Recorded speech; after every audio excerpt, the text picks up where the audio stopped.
এই ছোট্ট জীবনে অনেক ধরনের মানুষ দেখা হয়েছে, অনেক ধরনের মানুষকে চেনা হয়েছে। একদম রিচ থেকে শুরু করে মিডল ক্লাস, লোয়ার ক্লাস। কারণ পড়াশোনা তো মাস্টার্স কমপ্লিট করে এসেছি বাংলাদেশ থেকে, যার কারণে একাডেমিকভাবে অনেকজনের সাথে ওঠা বসা হয়েছে। অনেকেই আমাকে অন্যরকমভাবে চেনে বাংলাদেশে। দেশের বাইরে এসে সব কিছু নতুন নতুন পরিবেশ, নতুন ওয়েদার, নতুন মানুষ, ফরেনার পিপল, আদার্স কান্ট্রির সব কিছু মিলিয়ে আসলে আমরা যারা ফ্যামিলি ছাড়া দেশের বাইরে আসি তাদের জন্য ফার্স্ট টাইম খুবই কঠিন হয়ে ওঠে বেড়ে ওঠা বাহিরে। সব কিছু সেট আপ করা, নিজের ক্যারিয়ার সেটেল করা, পাশাপাশি পড়াশোনা পারপাসে যারা আসে তাদের তো এক্সট্রা প্রেশার থাকেই পড়াশোনার জন্য, তারপর টিউশন ফিস ম্যানেজ করা।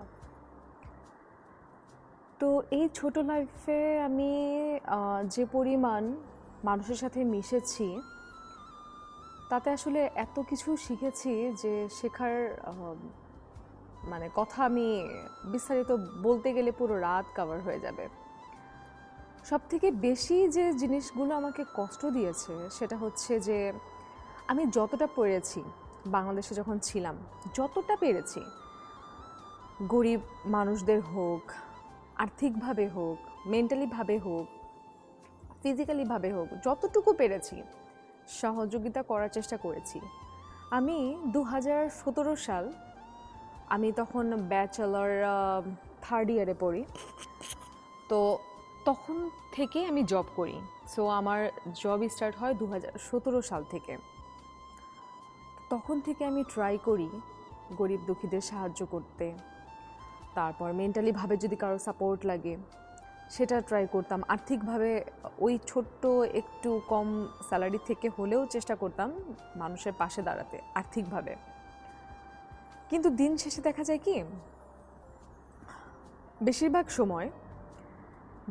সময় যে জিনিসটা ফেস করেছি, যাদের উপকার করতে গিয়েছি বা যাদের উপকার করেছি তারাই দিন শেষে আমার নামে বদনাম করেছে, তারাই দিন শেষে আমার ক্ষতি করার চেষ্টা করেছে, এবং কি তারাই আমাকে একটা সময় অসম্মান করেছে। এই জিনিসগুলো আসলে খারাপ লাগে যে আমাদের বাংলাদেশি বিশেষ করে মানুষের মধ্যে না কৃতজ্ঞতা বোধটা নাই। তো এটা আসলে চেয়ে বলে নেওয়ার বিষয় না। এমন না যে আমি কারো উপকার করেছি সে আমাকে থ্যাংক ইউ কেন দিল না, কৃতজ্ঞতা বোধ কেন প্রকাশ করলো না, সেটা নিয়ে আমি কথা বলতে এসেছি। বিষয়টা কিন্তু সেটা না। প্রত্যেকটা মানুষের বিবেক বোধ থাকা উচিত। কেউ কোনো উপকার করলে সারা জীবন যেন সেই উপকারটা মনে রেখে তাকে শ্রদ্ধার চোখে দেখা হোক।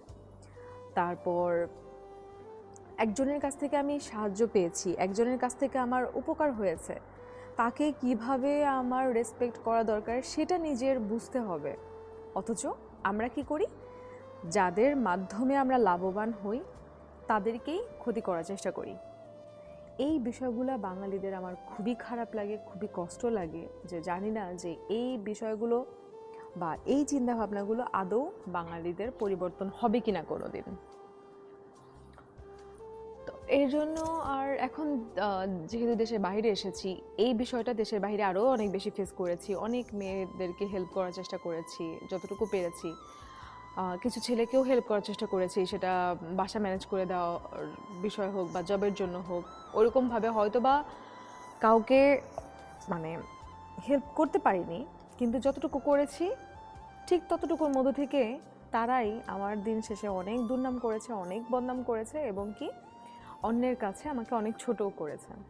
যার কারণে আমি ভেবেছি যে আমি আসলে নিজের খেয়ে নিজের কষ্ট করে ইনকাম করে অন্যের উপকার করতে গিয়ে নিজেরই হচ্ছে বদনাম ডেকে এনে লাভ আছে, লাভ নেই।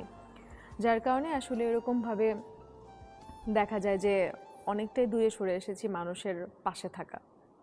কিন্তু কোথাও যদি অন্যায় দেখি, কেউ যদি আমাকে কোনো কিছু নিয়ে কমপ্লেন করে, তাহলে ডেফিনেটলি তাদের পাশে আমি দাঁড়ানোর চেষ্টা করি আর অন্যায়ের বিরুদ্ধে সবসময় কথা বলার চেষ্টা করি। কিন্তু মানুষকে আগে যে পরিমাণে হেল্প করতাম এখন নিজের থেকে বাদ দিয়েছি। খুব ঠেকায় পড়ে যদি কেউ আমার কাছে না আসে, তাছাড়া আমি হেল্প করি না কাউকে। এখানে সেলফিশ বলা হোক আমাকে, আর ইগো বলা হোক বা স্ট্রং পার্সোনালিটির মানুষ বলা হোক, আমার এগুলো দেখার বিষয় না। আমি জাস্ট আমার কষ্টগুলো শেয়ার করলাম।